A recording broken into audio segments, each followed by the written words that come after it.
Welcome to the Beat Reporter's Inbox on MLB.com, presented by Edward Jones. I'm Carrie Muscat, MLB.com Cubs reporter, here with Katie asking the questions. Katie, what do we have first? First question comes from Kris B. One game, Javier Báez strikes out 5 times and is swinging hard at pitches over his head. 2 days later, he hits one out of Miller Park. That's great, but has anyone suggested he cut down on his swing, choke up with 2 strikes, change something?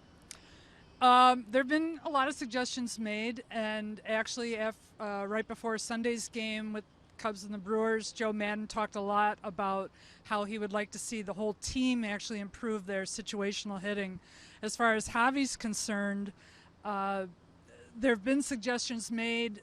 All I can recommend to fans is just be patient. Javi knows he needs to do better. Javi knows he needs to cut down on his swing, and it's just a matter of when Javi does make good contact, the ball goes flying out of the ballpark. So it's just a matter of development and patience and see what happens. All right, next question comes from Benjamin W. What are the chances the Cubs stay with 2 catchers they have now? Is there any chance they could get David Ross back in playing shape for the stretch run just in case?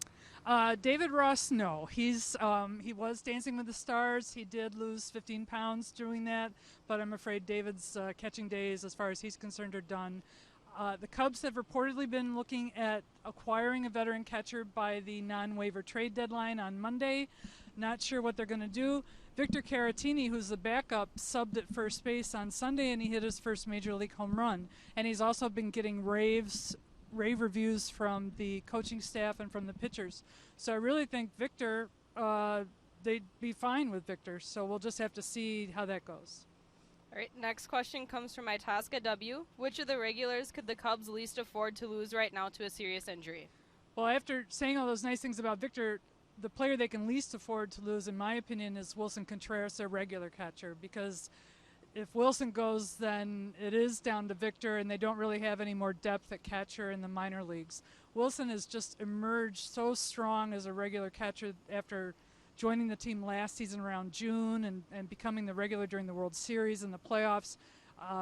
They lose him, and that would really hurt them a lot. So I'd like to see Wilson stay healthy. We'll put him in bubble wrap or something. Next question comes from Jeff B. If the playoffs started tomorrow, would John Lackey be in the rotation? If you gauge it by what Lackey did on Sunday against the Brewers, then yes. I think he needed the rest at the All-Star break probably more than most of the other pitchers, just because he'd had some foot problems. He had plantar fasciitis on his right foot, and I've got that, and I know that that's really hard to deal with. Kyle Hendricks hasn't quite gotten back into shape yet after being on the DL also with a problem with his right hand. So right now I'd have Lackey with the edge over Hendricks, but let's sort of see how it looks in September. Next question comes from Jim B. Is there any chance Jake Arrieta will be back with the Cubs next season? I wish I could say yes, 100%, but as we all know, baseball's a business, and I think that Arrieta will sort of do what Dexter Fowler did, test free agency this year a little bit. I don't blame him. It's a chance for him to make a lot of money, make sure his family's taken care of, and I have a feeling that this might be Jake's last season with the Cubs. Next question's from John N. When the Cubs get a hit, such as Wilson Contreras, what is he doing with the claw and the wave? It's a little tricky. Last year, a lot of the players would put their hands on their helmet when they got on base. It was just sort of a signal back to the dugout, to the players, just sort of a all-for-one kind of thing. This year, apparently, the signal is a wave. And the players, once they get onto first base, and they look back into the dugout and they wave at the other guys. It's kind of cute. There hasn't really been any official memos sent out to the players, so they're sort of improvising as they go along. But it is sort of fun, and it gets everybody involved. The next question comes from Frank. How big was this weekend's win over the Brewers? It wasn't just Sunday's win. It was sort of taking the series from the Brewers that helped them make a statement. I just wish that Saturday's game, when they won it in 11 innings, but they struck out 17 times, and I don't think that Joe Maddon would like to see that as becoming a trend. I think we'd like to get rid of the 17 strikeouts. But it is good because it gives the Cubs a 2.5 game cushion in the Central Division, and they've got some tough competition coming up with the Diamondbacks and the Nationals. Next question's from Willie. Uh-oh. Do you think we will ever grab another starting pitcher before the trade deadline?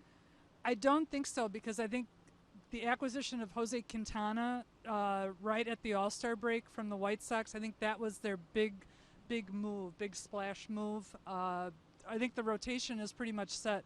If anything, they would probably look to add another reliever, but then you can also make trades after Monday's deadline, so there could be a chance that they would add another arm after that. Next question's from John Allen. Is Kyle Hendricks' velocity ever coming back?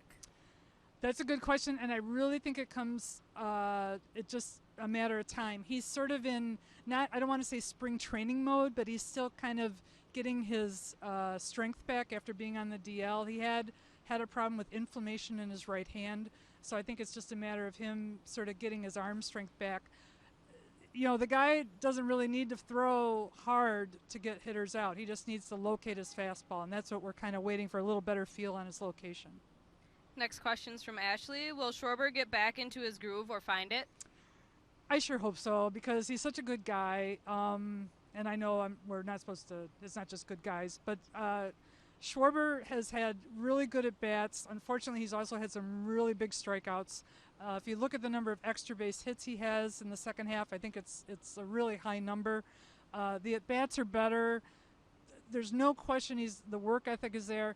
I think what a lot of people forget is that he missed the entire 2016 season, and so he didn't have the opportunity to have the at-bats and the experience that way. So he's still sort of catching up from the knee injury. So let's just be patient, and he'll come back.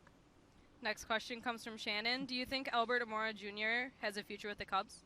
Absolutely. The Cubs love his defense, and I think he's getting better and better at the plate. I know Madden has been giving him a few more starts against right-handed pitchers than he used to. It used to be that they just would start against lefties, but now he's been getting more opportunities against right-handers, and I think he's been doing really well. Next question's from Brian. Could the Cubs get Justin Wilson? I don't want to talk names. I don't like names. I think they're looking at some bullpen help. They're really looking at trying to maybe add another arm down there. Of course, then when you say that, people have to remember when you add a guy, then you have to get rid of a guy. Who do you want to get rid of? So right now they're really comfortable with the pitchers they have. I just think they'd like some depth. In a perfect scenario, they could find somebody like a Mike Montgomery, who they acquired last year, who is somebody that they would have under team control, who could maybe either be projected as a starter in the future and also pitch in the pen. So somebody a little more versatile like that. Next question's from Jimmy. Is Kris Bryant healthy, or is his hand still bothering him? Kris Bryant is healthy. His hand is not bothering him, and he's fine. Next question's from Umar Khan. Would the Cubs consider trading a significant piece of the team if a huge impact player became available in the coming hours before the deadline? I don't see that happening, because they really like the roster that they have, and the players that they have. They are the ones that won the World Series last year for the most part, and they would really like to keep that group together. Like I say, the Jose Quintana deal was the big deal, and I think that's the one. They're trying to add a piece without having to break up the group that they have. Okay. All right. Thank you for the questions. That was great, everybody. Thanks for watching the Beat Reporters Inbox on MLB.com, presented by Edward Jones, and tune in again next time.